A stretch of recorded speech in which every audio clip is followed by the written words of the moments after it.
Hey everyone, how's it going? And today going to be giving you a little bit of a tour of the secondary games room setup, which is sort of acting as a gigantic games room storage closet at the moment. Although I do have one row of monitors fairly well organized, but anyway, you'll see it in just a moment. The main games room setup, which is downstairs, still a work in progress. Although it is pretty much completed at this point, there are a couple of things that I want to pick up before kind of unveiling it and doing the full-blown games room tour. But yeah, today just going to show you the secondary setup, and kind of wanted to show you something else as well, a room that is pretty much, I suppose at the moment, undecided in terms of what I'm going to really be doing with it, but figured maybe we could take a look at it nonetheless.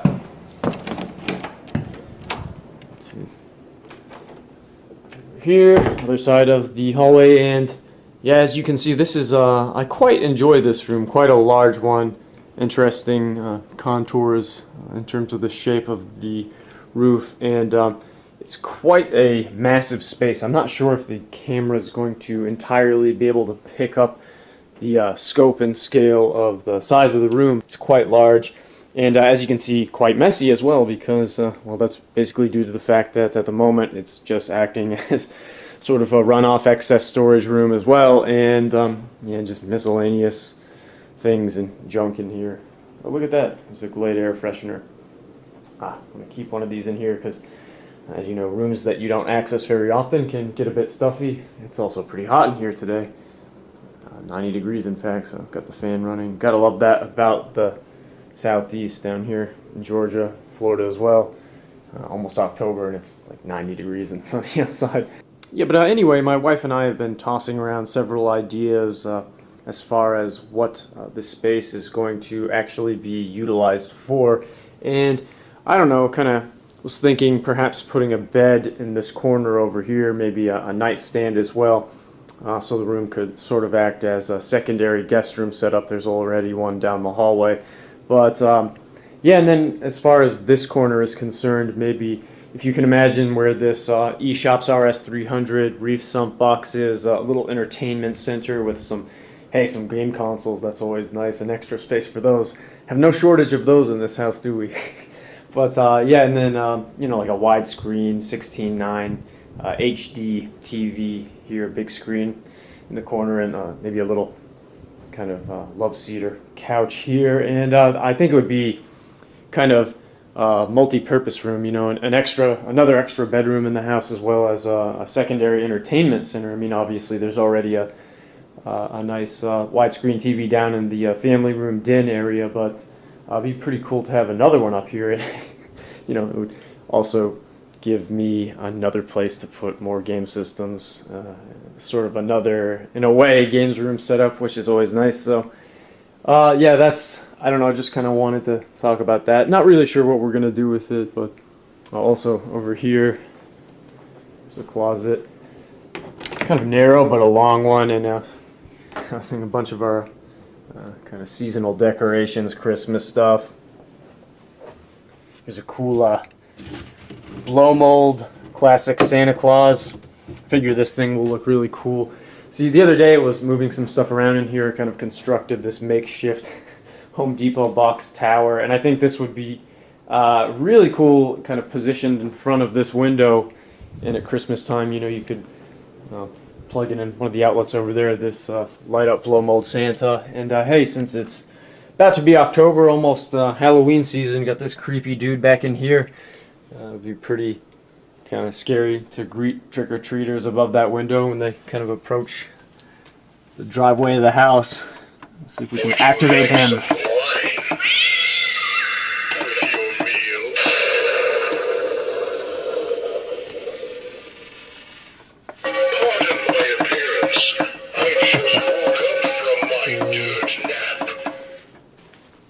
And you can set this guy to a sensor type of thing, so if anything walks by it, it goes off.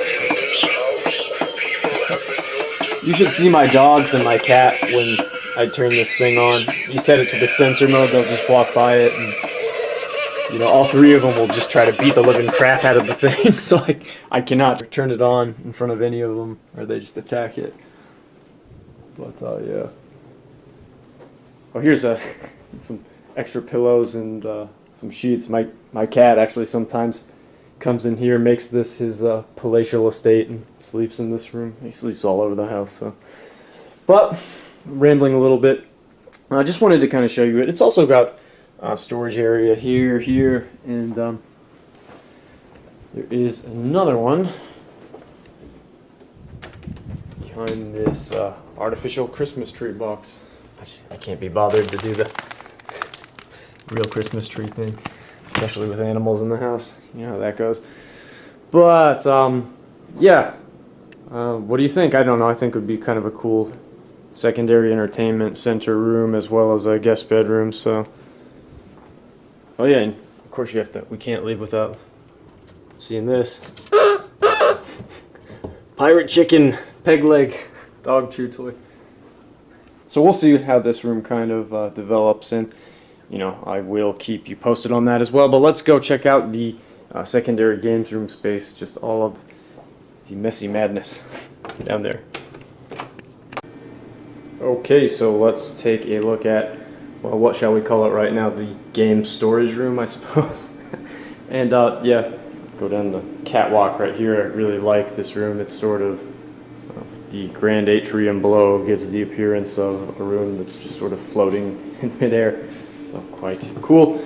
Well, let's check it out.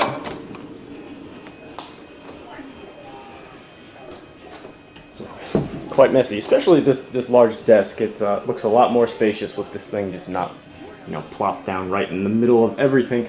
But yeah, those of you who have been following the CRTK channel for quite some time, you're probably familiar with this kind of quadruple threat of PC VGA 31 kilohertz CRT monitors. I've sort of arranged them in quite a similar fashion to the manner in which they were arranged at my old place. So, you know, still got the ViewSonic A90F Plus, the Ultra Bright, the IBM, the Dell Trinitron, and the Gateway, what is it, EV700 in Tate.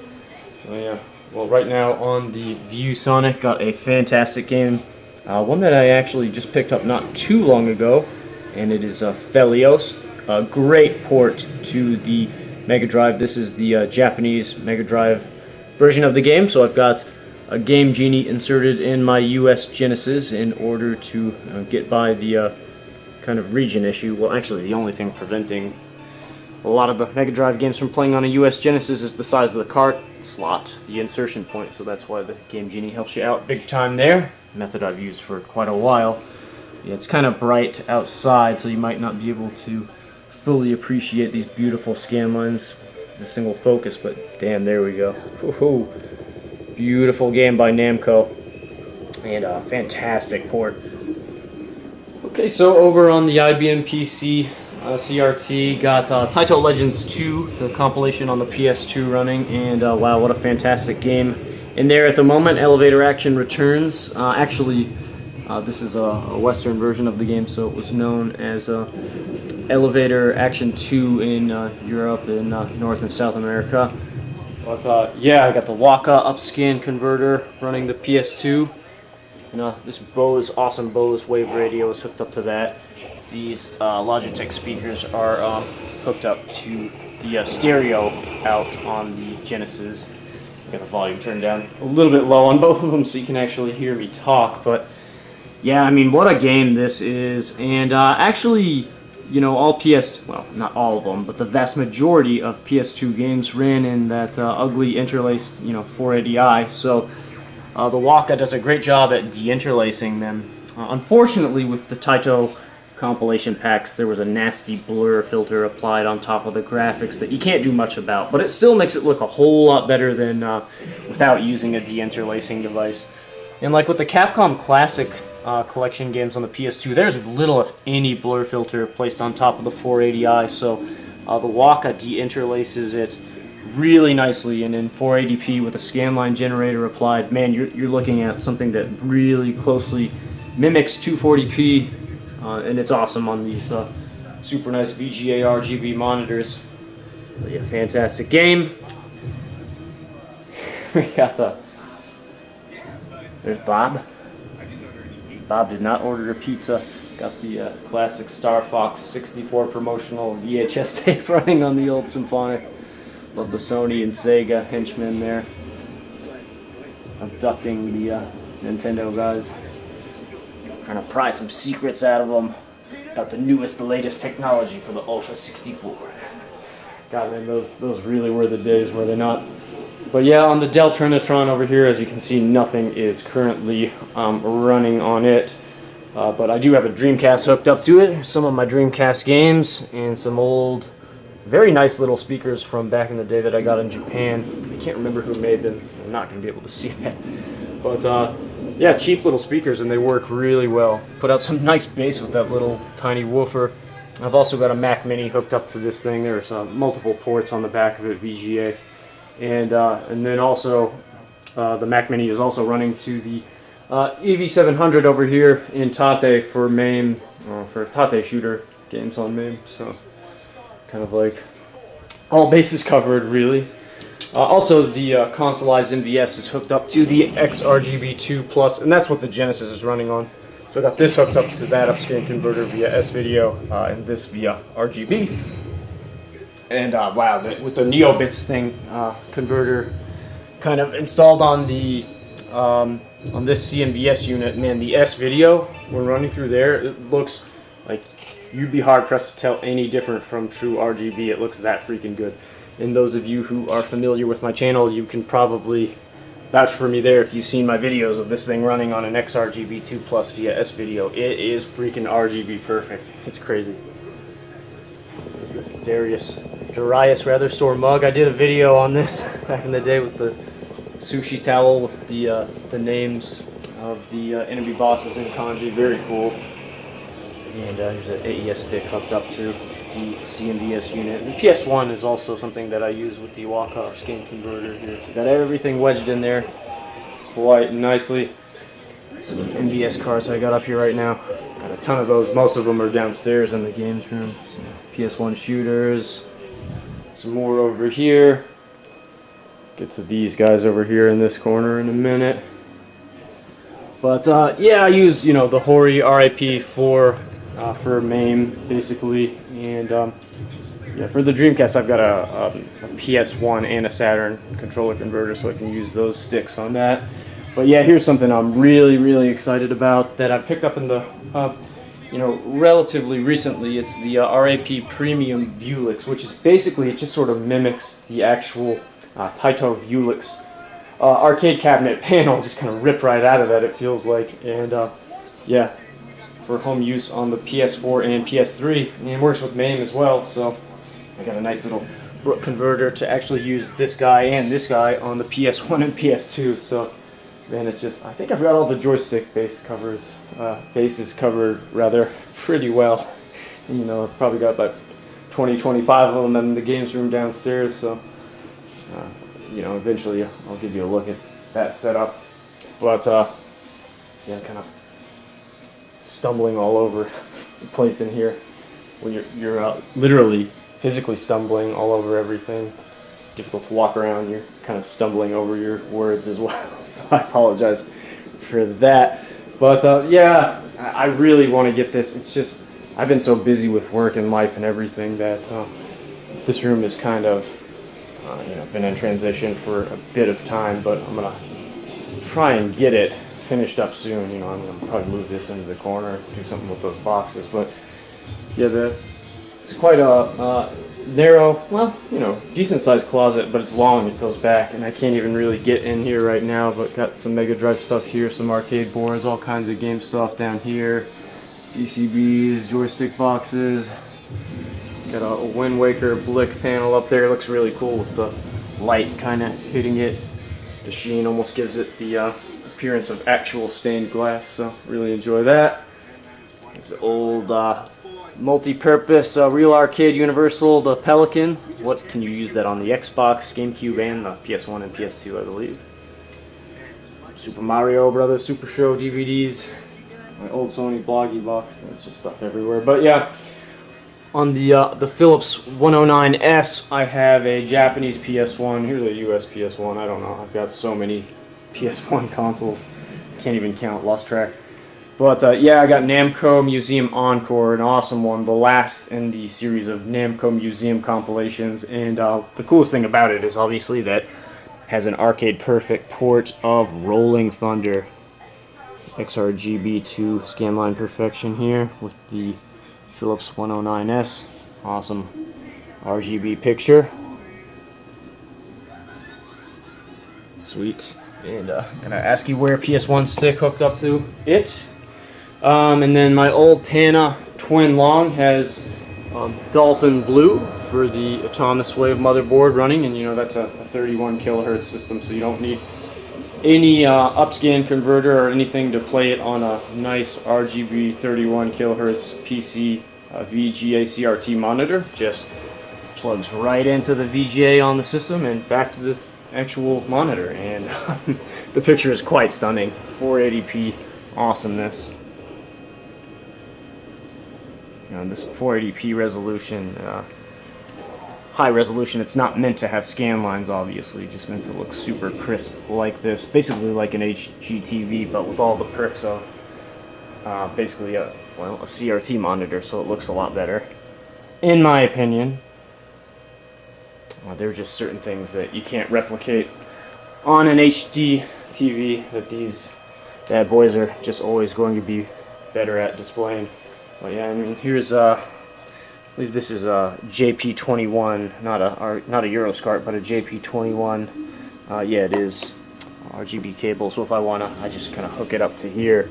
If I want to bust out a 15 kilohertz, you know, PCB that I need to upscan from 15 to 31 with this device, XRGB2, and it's sitting on top of the Neo Geo X Gold box, the most use you'll ever get out of this system. The Neo Geo X Gold, which is slightly disappointing. I do actually like the stick it came with. You can use it in MAME or on the PS3 with the Neo Geo Station games, and it works really well. Oh, looks like this is only a 10-minute VHS. So I've been rambling for over 10 minutes. It's a good way to track the time of the video. Rewind. If you can see my shirt, it's a Kirby shirt. Probably doesn't show up in the reflection, it's too dark in here. Well, hey, how about that? That's easier. There you go.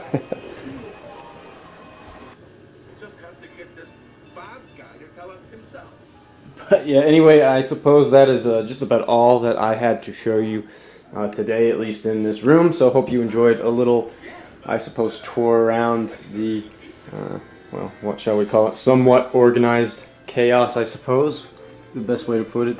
Obviously, at the moment, it's far from being a finished product, nothing like that. These monitors are not going to be just kind of strewn about chaotically on the floor like they currently are. So, and I'm not sure how many I'm going to be able to jam in here and have running at the same time. You know me, I'll try to fit as many as the space permits me to. So, love having the arcade feel with just yeah, numerous monitors running at the same time. But yeah, I mean, I've got to do something with these boxes, move them out of here.